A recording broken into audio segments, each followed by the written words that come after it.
За направата на тази мартеница са необходими кончета от по 20 см, както и едно цвете или копче бяло или цветено по ваш избор. Започваме с проместването на конеца от едната страна на цветето.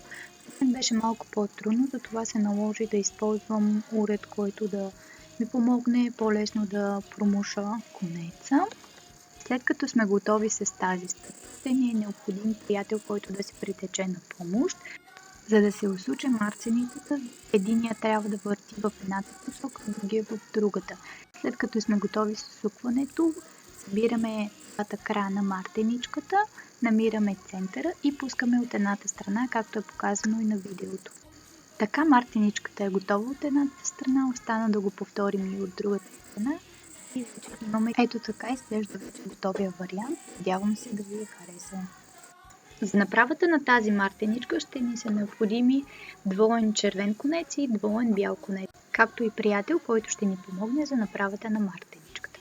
Като започваме с правенето на възел. След като сме готови, го закрепяме за нещо, за да стои неподвижно. За да се сплете мартеничката е необходимо единият от вас да фане белите конци, а другият червените.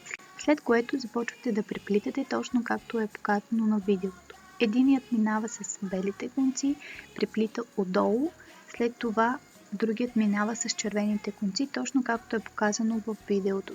Но посоката не трябва да се сменя на преплитането, тъй като няма да се получи тази красива плетка.